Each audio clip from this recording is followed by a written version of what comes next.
is time. As Kevin Green once famously said. He also said, when Rob criticized one of his linebackers, unjustified.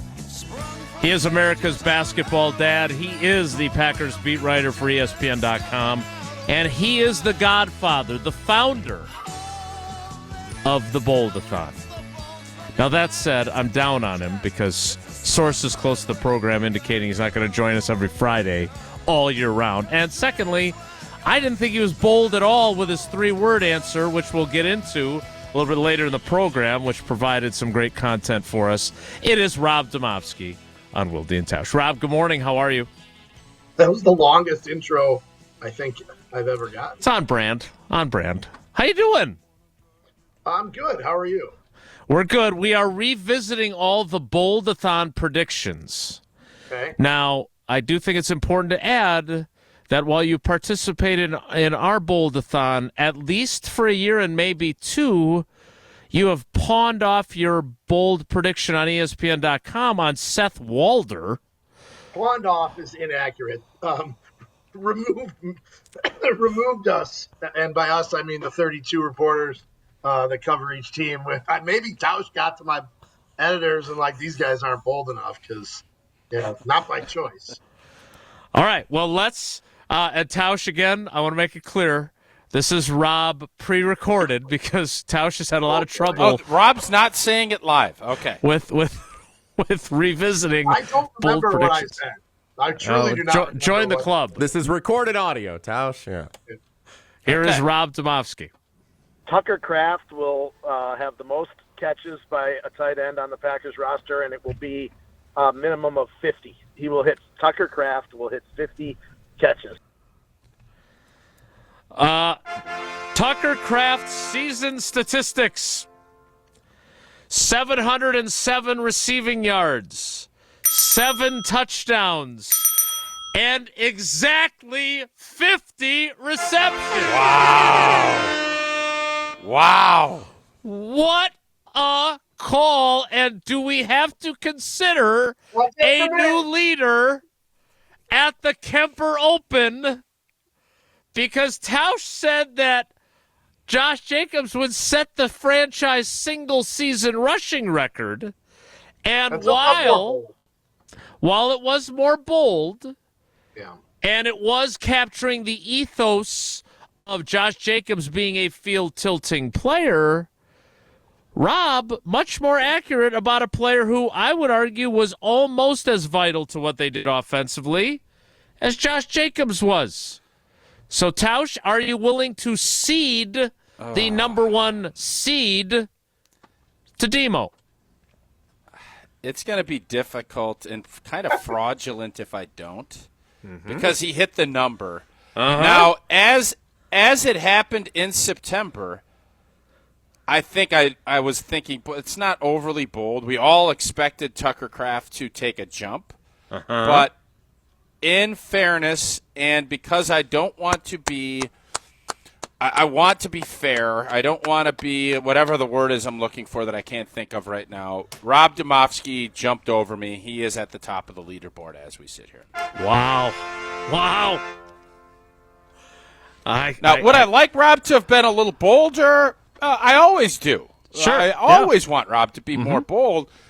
But that was what we want out of the Bold-A-Thon. We want you to be bold, but we want you to put something out there, maybe not everybody's viewing, hyperbolize it a little bit, and then as the season finishes, say, Rob's mindset was correct. And in that, he crushed it and nailed it 100%.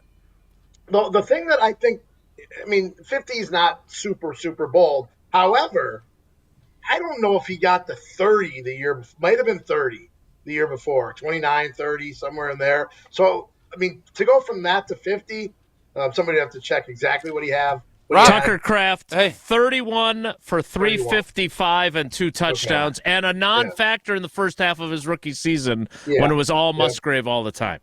Yeah. So Rob, kudos to you. You deserve That's why I'm saying it's a little it's minorly bold. It's not like massively bold like the franchise record, which I don't know if it'll ever be broken. At least not the time that we covered the might be team, right. just because of the way the league is now. 1882, Three. 83. Three. Yeah. I think 1883. It was an Yeah. incredible season. Kudos for to Ahman, Rob. man. I didn't Yeah. think I was going to get dethroned. I should have known. Yeah. The old bold father was going to take the Bold throne here father. and run with it. But kudos to the Boldman. Bold father. I had no, did any of us have any idea that 9, 10, 8 years ago, however many years, that when Tausch got on me for not being bold, that this would become the thing that it has become on our show? It's organic. Yeah. Hey, you keep showing up on Fridays. You can call it our show. Yeah, what do you mean, our show? Sorry, Jesse. All right. So since we're giving Rob his bouquets, let's get after him now instead. So in the way too early power rankings that you guys put out on NFL Nation, you were asked to deliver a 3-word summary of what the off-season goal is for the team you cover. And you chose the words improve from within. Now, I said this in real time. I will say it again now.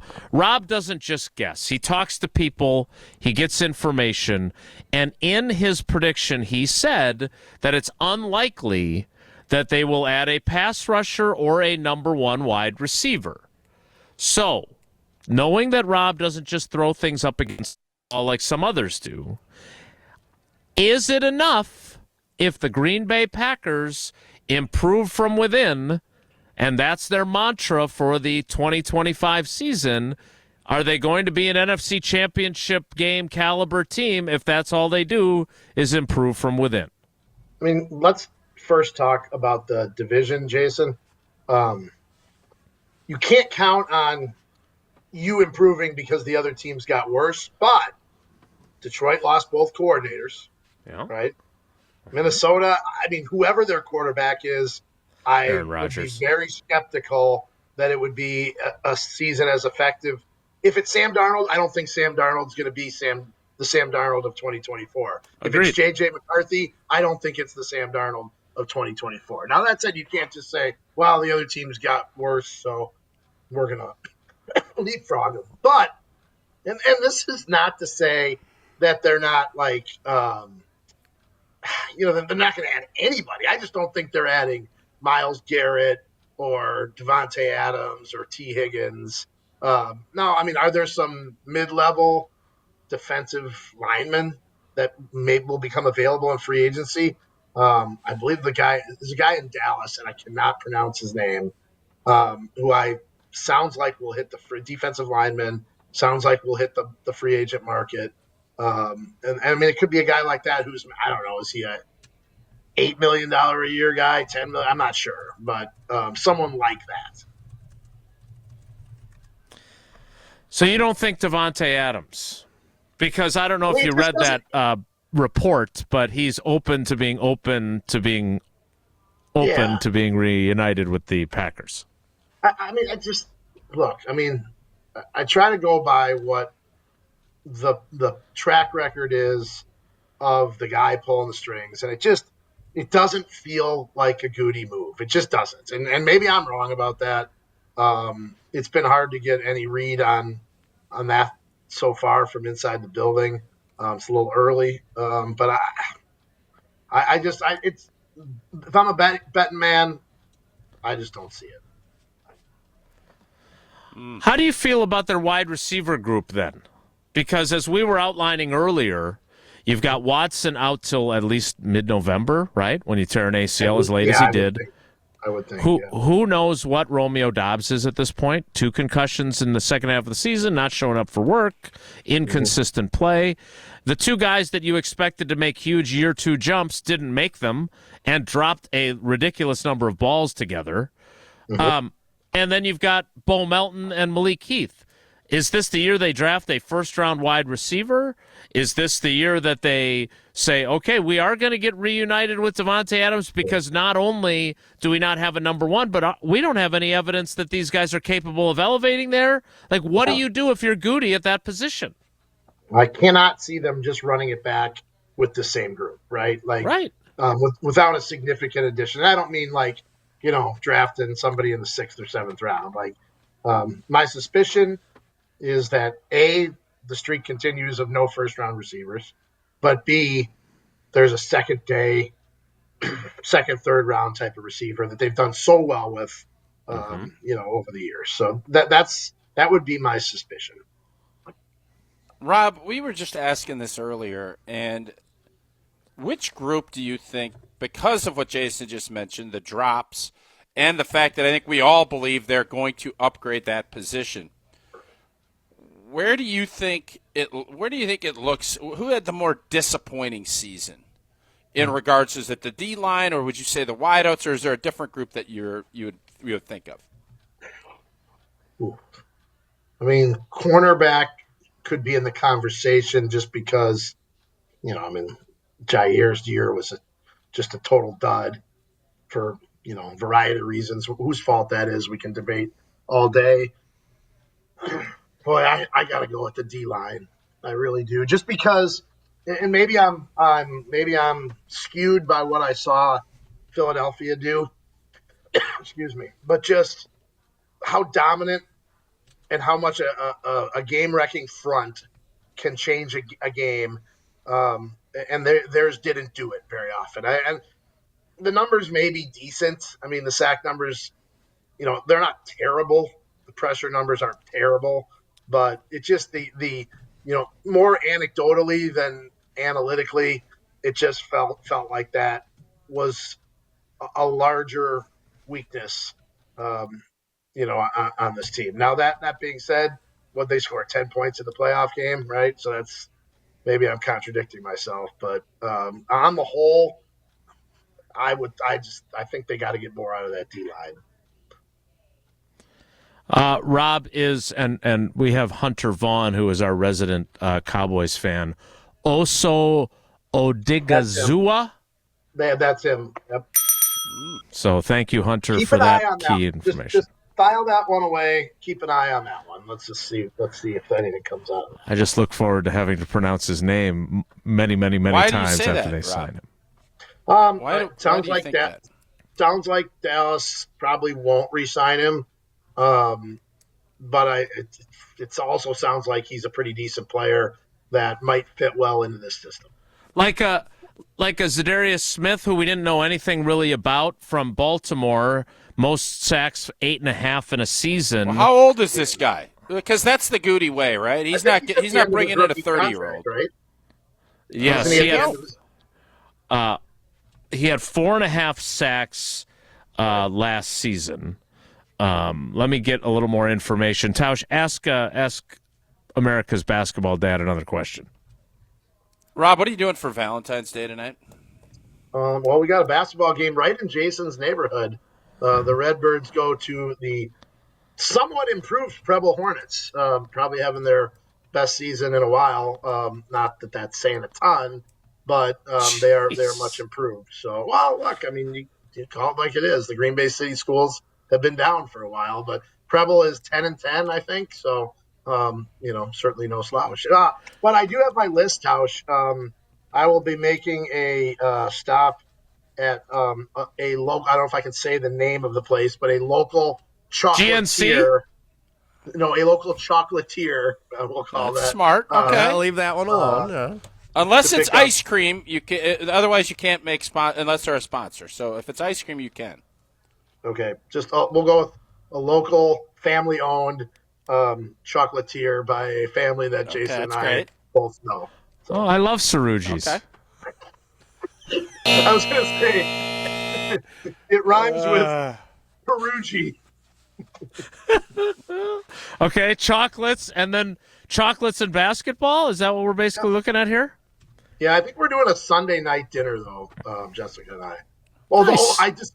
We went through the list the other day, like the 3 or 4 favorite restaurants that we were thinking of going to aren't open on Sundays. I mean, what's going on here? Boy, that is a problem. What's up with that? All right, so Osa, as we were discussing, he is 26 years old. He will turn 27 on August 13th. He has 13.5 career tackles sacks during his career. He has been very durable. He has played in all but one of a possible 68 games during his time in Dallas. That's appealing. And he's not going to break the bank, I wouldn't think. So, correct. interesting. I think last year he played, I want to say he played 700-800 snaps when I looked the other day. And I mean, it's a guy who, like you said, won't break the bank, but I think maybe an ascending player. Just one name that I had sort of heard to keep an eye on. So he was a third-round pick out of UCLA in 2021. All right, Rob, we spent a lot of time last week with you reacting to what Josh Jacobs said about number one wide receivers. You are, correct me if I'm wrong, not headed to the scouting combine this year. You're going to do the NFL meetings instead? correct. Yep. I'm hoping that Goody is going to do his pre-combine sit down with all of us in the Lombardi boardroom. I don't know if that'll happen. But when you look at where this team is heading into the combine, since we won't have you next week, I'm curious how you view this roster and what is on Goody's to-do list. Because if you're not going to trade for Max Crosby or Myles Garrett, you're not going to add Devontae Adams. What does he need to do here in the coming weeks? The one thing that that hasn't been talked about a lot on the to-do list is sort of figure out where they want to go with Jordan Morgan on the offensive line, right? Like that's, let's not forget. I mean, this is a first-round pick that, we sort of forgotten about here. I think, and about 2/3 of the way through the year, I had sort of been working on an offensive line story, thinking that they were playing pretty well. And I started to ask questions, one of which was in public to LaFleur about the line, and he wasn't buying my premise. He was not thrilled with the offensive line at that point. I think that was probably late November, maybe early December, because I was going on the premise that, boy, they had the same line for all but one game this season. Right. And then I can tell you from talking to people in the organization from, in the past couple of weeks since the playoff game, they were very, very disappointed in the protection in the playoff game. Now, look, Philadelphia's defensive line, I mean, they're good, right? Like, but you still got to block them. You still got to block people to win the game. And really, like, even Zach Tom, probably him and Elton are probably their best linemen. Zach Tom, I don't know what the grades will say, but Zach Tom did not play very well in that game. Yeah, and his torn pec affected him. He admitted that in locker cleanout. So, look, here's the thing about that line, because as some have enjoyed, I put together my 5 things that the Packers could learn from the Eagles, and signing inexpensive free agents like Zach Bond was one of them. It was Tausch's favorite one. But the Eagles protect the heck out of their quarterback. They've got a great offensive line, in addition to having a great defensive line. And wherever you're going to put Jordan Morgan, if you think you can run it back with Rasheed Walker, left to right, Rasheed Walker, say Jordan Morgan, Elton Jenkins at center, Sean Ryan at right guard, and Zach Tom at right tackle, and have the kind of year that they had where guys stay healthy all year, that's not a terrible group, I don't think. But look, we saw what happened. You lost Elton Jenkins, and you played Telly Monster, and you played Travis Glover, and it was a what show. It was. That was a big So their depth is not good enough, and if they don't stay healthy and they don't sign Josh Myers back, that's a pretty significant, sneaky position of need is the line. Every time I start thinking about the Josh Myers, and they probably won't re-sign him, I go back to what a coach said to me. Well, I think it was right before the Bears game, the last regular season game, right? The Bears. Yep. I remember talking to a coach the morning of that game about Myers, and him saying you cannot underestimate the comfort level that the quarterback has with the center when it comes to, whether they re-sign him or not. So, that may be wishful thinking on that member of the coaching staff's part, but it's something to consider. So, Rob, that was interesting you said that, not the Myers thing, but the Matt LaFleur, and you had this story. Do you think he viewed this season's offensive line as just not good enough? It sure must have, because it's hard, Tausch, with the way the setup. I mean, we talked to Luke Butkus once a month, right? It's at the podium, and it's not like in the past where we would stand with those coaches in the hall and we could get a little bit better feel for what they think, whether they're on the record, off the record, whatever the case may be. And so I guess that's why I probably looked in LaFleur's eyes. He probably was like, "What the hell's this guy talking about?" I mean, our offensive line wasn't very good, but I kind of thought it was better than they thought it was, I guess. So and their opinion's the one that matters. What do you think they're going to do with Jordan Morgan? If you were a betting man and OTAs line up and Josh Myers does not re-sign, what are we doing? Where are we at without any other acquisitions? What are you looking at? I mean, it's one of two things. It's the scenario Jason mentioned where he plays left guard, Elton, or he plays right guard. Jacob Monk is the center, and Sean Ryan goes back to a backup. But to me, again, maybe I'm wrong, but I thought Sean Ryan had a pretty good year and is an ascending player. Or it's that Jordan Morgan believes he's a tackle, the Packers believe he's a tackle, and he plays one of the two tackle spots. And if it's the right tackle spot, then Zach Tom either moves the left tackle or moves the center. So, there's a lot of I heard he was a Hall of Fame potential center, right? And I believe in Goody's press conference to wrap up the season, unprompted, he said, I'm paraphrasing, but it was pretty close to this, when we drafted Zach, we really thought, I think I asked the question to try to get some validity. I did feel like that was an important part to add, so I appreciate you including that. Yeah, it just hit me as I was reciting that. I think I asked the question, but he said when we drafted Zach Tom, we thought center was I actually have Goody's transcript. Here it is. I think when we drafted him, we also thought he could be a very, very good center. So, at least that's what I heard from Demovsky, citing sources in my building, which I hate when that happens. All right. So, last thing before we bid you farewell, and I'm being told sources close to the program indicating that you're still, out of the goodness of your dumb old heart, going to join us when significant things occur, like something Goody might say at the scouting combine or when you're at the NFL meeting. So we look forward to that. You're playing Preble. Maybe my contract is what it says. Right, Tausch, you were in a contract. It is what it is. Absolutely, Rob. Are you holding It is out? what it is. Is that what's happening? Sterling Demovsky. I'm not one of those guys who, signs a contract and then wants it renegotiated. So, I honor it.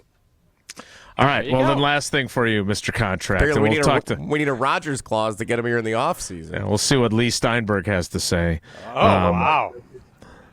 So when you look at the Jordan Love season as a whole now, right? He was down there at the scouting, at the NFL, at the radio row, I'll get it eventually, and talked about his season. One of the things that Tausch and I talked about during the week is you see what Jalen Hurts' running ability does for that offense. You heard Jordan talk at Radio Row about needing to use his legs more.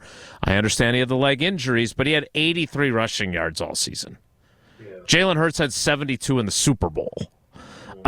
When you look at what Jordan Love needs to do, because he did not make the leap that many of us expected from year one as a starter to year two as a starter, what are your expectations for him, and how do you view him in the big picture of quarterbacks right now?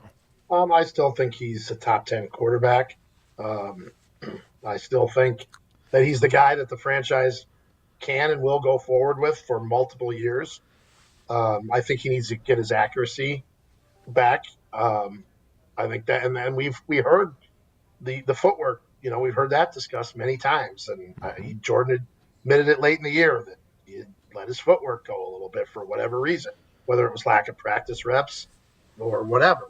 But when you're in a good, from what I can know about quarterback play, which is not much, but from what we've heard from, guys like Tom Clements and Luke Getsy and Mike McCarthy and so on, that when your feet are right, you can do multiple things. And that includes, to your point, Jason, running the football. So, if you're not in the right rhythm for whatever's supposed to happen and a play breaks down, you may not even be in the right body position to run as a quarterback. And I do think the mental aspect of it too with the injury. I mean, I know, like obviously it happened and he played, after missing the 2 games played, but I don't care what anybody says. That's got to affect the mindset of a quarterback, even if it's not a physical limitation. Well, we'll see what Sean Mannion can do with him as his quarterback's coach. Matt LaFleur still has not officially announced his full coaching staff. I'm hoping we'll get that next week. Disappointed that your ESPN colleague Dan Orlovsky is not the new quarterback's coach as much as Tausch is disappointed. I like Dan a lot, but as we've seen in this market, TV/radio people turn coaches, whether it's basketball or football, have not exactly gone super smooth. And I like Doug Gottlieb, I do, but it has not been a smooth transition for one radio host. Rob, I've got a basketball practice to help Hogue coach. I've got a volleyball team building thing to drop Sydney off at, and then I will see you at Preble High School for the Hornets and the Redbirds, at least for a good portion of the game until it's about a 30-point blowout, and then I'll have to leave. Thanks, buddy. You better get there quick. No, I'm just kidding.